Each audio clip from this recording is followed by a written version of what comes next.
Hi dear student, welcome to everybody. We are live now. फटाफट live आ जाइएगा आप लोग, ठीक है। आज का हमारा जो ये प्रैक्टिस सेट है, इस प्रैक्टिस सेट के अंतर्गत जो हमने स्टार्ट किया है, इस प्रैक्टिस सेट में आज का हमारा जो क्वेश्चन है वे क्वेश्चन आपके मिसलेनियस टाइप के क्वेश्चन है। और इस क्वेश्चन के अंतर्गत हमारी स्क्रीन पे आज का पहला क्वेश्चन है, निम्नलिखित में से कौन एक प्राकृतिक तंतु नहीं है। फर्स्ट ऑप्शन है रेशम है, सेकंड ऑप्शन हेम्प है, थर्ड ऑप्शन नायलॉन है और फोर्थ ऑप्शन आपका जूट है। तो इसका जो करेक्ट ऑप्शन होगा ये रेशम है और ये हेम्प है और ये जूट है। ये आपके क्या है, आपके प्राकृतिक तंतु के अंतर्गत आते हैं। रेशम जो है वो बॉम्बेक्स मोरी नाम के कीट से प्राप्त होता है। हेम्प जो है ये तने से प्राप्त होने वाला है और जूट भी जो है आपके तने से प्राप्त होता है। बट आपका जो ये नायलॉन है, यह नायलॉन जो है ये आपका क्या है, रासायनिक रेशे के अंतर्गत हम इसको क्या करते हैं, इसका जो वर्गीकरण हम करेंगे वो किस रेशे के अंतर्गत करेंगे, तो इसका जो वर्गीकरण करते हैं रासायनिक रेशे के अंतर्गत करते हैं। क्वेश्चन नंबर सेकेंड, निम्नलिखित में से कौन रासायनिक विधि द्वारा निर्मित तंतु नहीं है। क्या बात कर रहा है कि ऐसा कौन सा तंतु है जिसे हम केमिकल से नहीं बना सकते, केमिकल मेथड के द्वारा जिसका हम निर्माण नहीं कर सकते। फर्स्ट ऑप्शन आपका डेक्रोन है, सेकंड ऑप्शन आपका नायलॉन है, थर्ड ऑप्शन आपका ऑर्लॉन है और फोर्थ ऑप्शन आपका रेयान है। तो डिक्रॉन, नायलॉन, ऑर्लॉन, इन सबको हम क्या है रासायनिक विधि से बना सकते हैं। बट जो रेयान है इसमें आपका क्या है 50% सेलुलोज होता है और 50% जो है आपका केमिकल होता है। तो ये इसका मतलब इसकी जो प्रोसेस होती है वो पूरी तरह से आपकी रासायनिक विधि से नहीं होती। इसमें कुछ प्राकृतिक तंतुओं का, कुछ प्राकृतिक जो रसायन, कुछ प्राकृतिक ऐसे पदार्थ होते हैं जिनका हम क्या करते हैं, जो इसमें क्या होते हैं उपस्थित होते हैं। तो इसका जो करेक्ट ऑप्शन होगा option number D is the correct option. Option number D is the correct option. Question number third, thyroid ग्रंथि किस आकार की होती है। ये हमारे साइंस के क्वेश्चन है। तो थायराइड ग्रंथि ये क्या है, थायराइड ग्रंथि में जब स्वेलिंग आ जाती है तो थायराइड जिसके कारण आपका जो ग्वाइटर है ये क्या होता है, ये रोग हो जाता है। तो वही कह रहा है कि थायराइड ग्रंथि किसके आकार की बात कर रहा है, किस आकार की होती है। एच आकार की होती है, जी आकार की होती है, एल आकार की होती है या इनमें से कोई नहीं, नन ऑफ दीज, इनमें से कोई नहीं।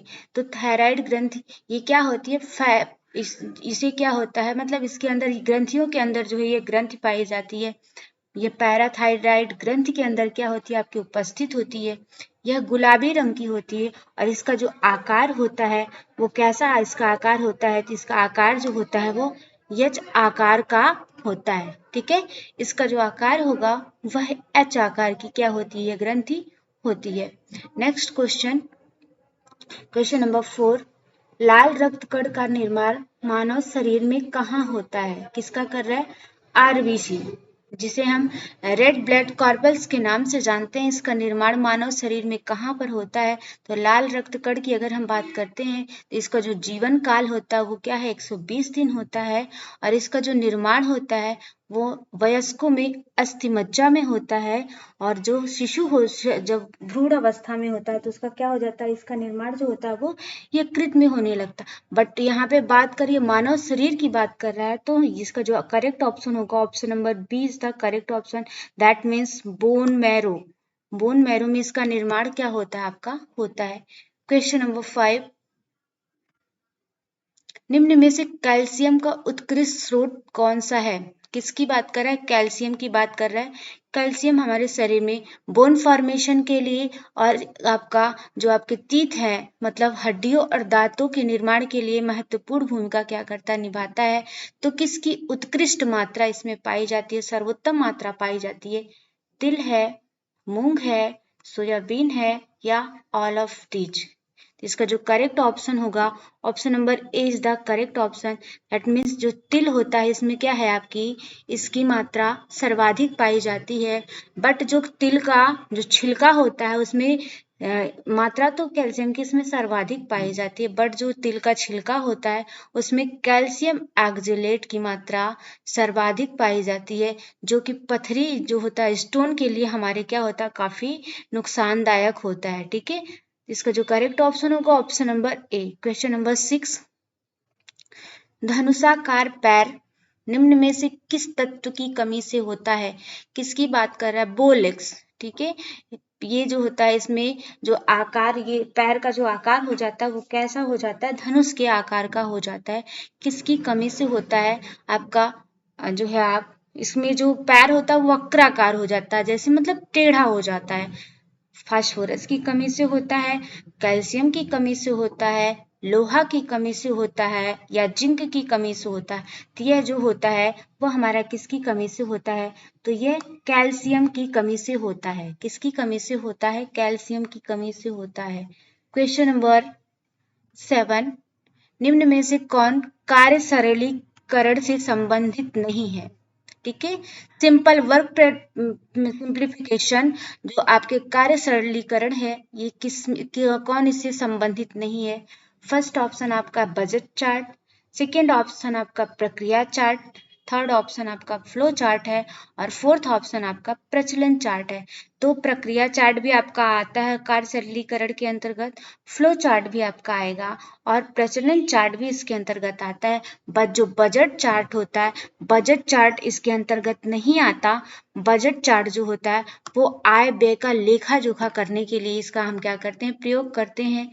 जैसे हम लोगों का बजट पेश होता है उसी तरह से जो बजट चार्ट बनाया जाता है, इसमें प्रतिदिन की दिनचर्या, चाहे वो त्रैमासिक हो, चाहे वो मासिक हो, चाहे वो आपका मंथली सॉरी आपका चाहे ईयरली हो, ऐसे जो बजट क्या होता है आपका पेश किया जाता है। क्वेश्चन नंबर 8, किसी भी डिजाइन के सभी भागों में व संपूर्ण वस्तु के आपसी तालमेल को क्या कहते हैं? किसी भी डिजाइन के कोई भी अगर हम डिजाइन बना रहे हैं तो उस डिजाइन में जो उसके संपूर्ण भाग होते हैं या उसमें जो जो वस्तु का हम उपयोग करते हैं, कैसे हम उस वस्तु का क्या करते हैं? उपयोग करते हैं, उसमें किस मात्रा में हम उस वस्तु को लगाएंगे, किस मात्रा में उस वस्तु को नहीं लगाएंगे, इनके बीच में जो आपका सामंजस्य बनता है वो सामंजस्य किस प्रकार से, उसे हम किस नाम से जानते हैं? फर्स्ट ऑप्शन आपका लय है, सेकेंड ऑप्शन आपका अनुपात है, और थर्ड ऑप्शन आपका संतुलन है, फोर्थ ऑप्शन आपका बल है। इसका जो करेक्ट ऑप्शन होगा option number C is the correct answer. That means उसे हम क्या किस नाम से जानते हैं? बैलेंस के नाम से जानते हैं, संतुलन के नाम से हम उसे क्या करते हैं? जानते हैं। क्वेश्चन नंबर 9, क्वेश्चन नंबर 9, किस समाज सुधारक के प्रयासों से 1929 ईस्वी में बाल विवाह निरोधक अधिनियम पारित हुआ?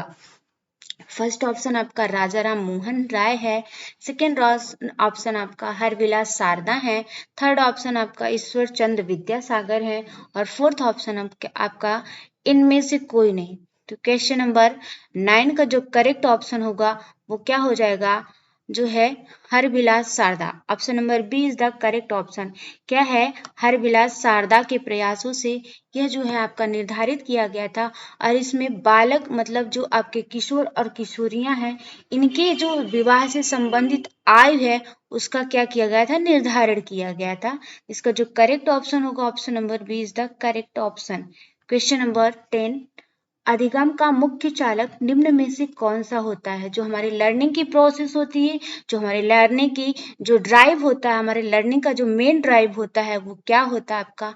फर्स्ट आपका है अभिप्रेरण, सेकेंड ऑप्शन आपका है शिक्षण विधि, थर्ड ऑप्शन आपका है पाठ्य पुस्तक, और फोर्थ ऑप्शन आपका क्या है? सहपाठ। ठीक है, तो अधिगम का जो मुख्य बिंदु होता है, हम किस माध्यम से किसी भी अधिगम को कर सकते हैं, कैसे हम किसी चीज की लर्निंग कर सकते हैं, उसका जो मेन प्रोसेस होता है वो क्या होता है, अभिप्रेरण होता है। अभिप्रेरण मतलब दैट मीन्स मोटिवेशन। हम किसी चीज को सीखने के लिए, किसी चीज को करने के लिए जब हम मोटिवेट होंगे, तो मोटिवेट होने का मतलब दैट मीन्स हम उस कार्य को सीखने का प्रयास करेंगे, और जब उसको हम करेंगे तो इसका मतलब है कि वो हमारे जो ड्राइव है वो हमको कहीं ना कहीं क्या कर रहा है, प्रेरित कर रहा है। इसका जो करेक्ट ऑप्शन होगा, option number A is the correct option. इसका जो करेक्ट ऑप्शन होगा, option number A is the correct option. ठीक है, ये रहे आज के हमारे क्वेश्चन की श्रृंखला। नेक्स्ट सेशन में फिर हम आपसे मिलते हैं, तब तक के लिए thank you so much. Thank you so much watching for this video.